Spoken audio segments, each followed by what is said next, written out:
Good afternoon. I pray that your Friday was filled with spaces and places of joy, of peace, of happiness, that even in the midst of what was a pretty interesting week, that you were able to carve out at least some portion of your time for self-care, whether it was just laying still or taking a long bath, taking a walk, or like me, I just spent hours just listening to music that took me to a whole different place. So today I want to talk about whose rules are you living by? Whose rules are you living by? You know, in our culture, there are some rules that we have no input in whether we like them or not. It is what it is.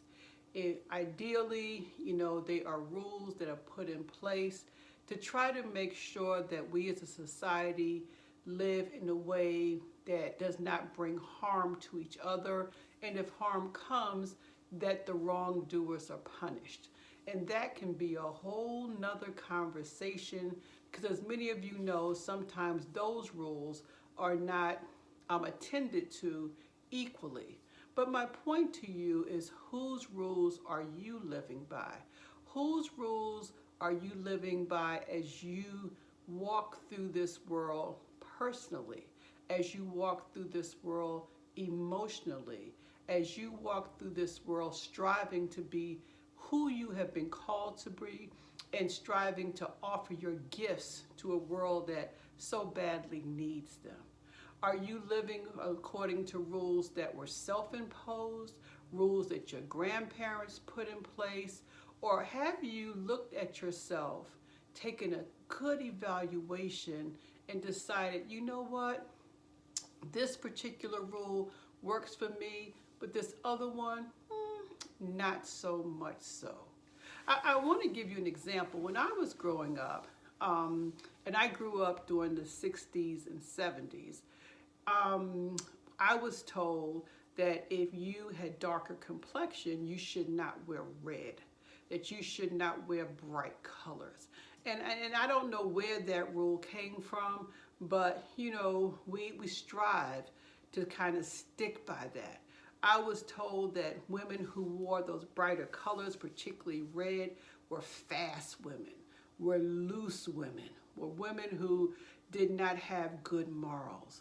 But what I've come to understand as I began to reevaluate whether those rules work for me or not, I began to realize that I am striving to be what I call a red dress wearing woman. Because for me, it has nothing to do with morals. It has nothing to do with being loose. It has nothing to do with sexual behavior. For me, a red dress wearing woman is a woman who walks confidently, who walks boldly in her life, who's able to say, I know what looks good on me. I know what makes me feel powerful. I know what highlights the tones in my skin. And I am going to celebrate me by wearing them, no matter what your rules for me might be. And that's what I want to encourage you, dear listeners and dear viewers. Who writes the rules for you? I want to encourage you to begin to take a good self-evaluation and determine, does this rule fit for who you are? Does this rule fit for what brings you joy? Does this rule fit for how you want to conduct yourself? Some people grew up under the rubric of the rule that no matter what was happening in a relationship, even if there was domestic violence, you stayed no matter what. Well, I would invite you to consider, if that's your current situation, does that rule resonate for you? Is that rule healthy for you?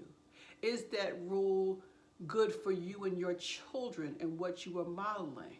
So again, give yourself permission to look at those rules that may have been imposed upon ourselves and look at it and honestly say, but does this fit for me? Is this who I have been called to be? Does this make my heart sing?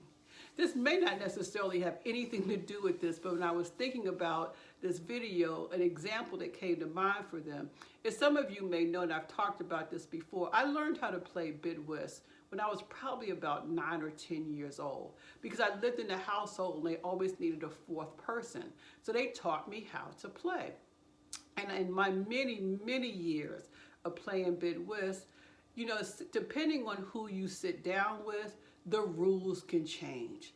Some people do rise and fly. Some people say 2 bumps and you're up. Some people say the deuce of spades goes joker, joker, ace, deuce. Some people say the deuce of spades is only a 2.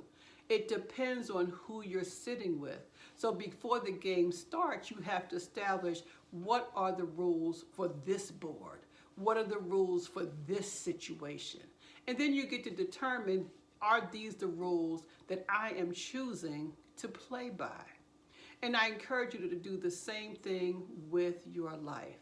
If the rule says that if you're a woman in business, that you should just step back and allow yourself, or even a man in business, but you to step back and allow yourself to be condescended, allow your thoughts to not be heard, to be spoken over, because you should be in your place, because if you spoke up, you'll be seen to be as arrogant, you'll be seen to be as a bitch. You need to determine, does that rule apply to me?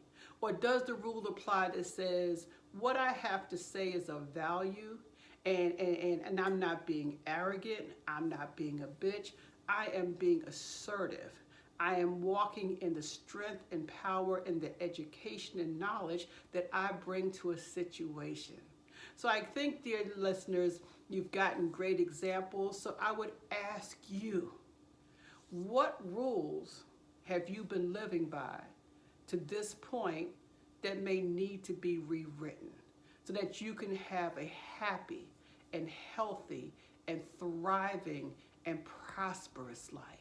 I encourage you to give it some thought, put it in the comments, pray on it, but recognize you get to decide. No one else gets to decide for you what resonates with you. And I invite you again to think about, what rules in my life may need to be rewritten. I will talk with you later. Have a wonderful weekend. Love you all. Stay safe. Keep your mask on, because COVID is still here, and can join me in prayer in awaiting the time when we can see each other face to face, hug each other's neck, and be able to do some of the things that we have not been able to do thus far. Love you. Bye-bye.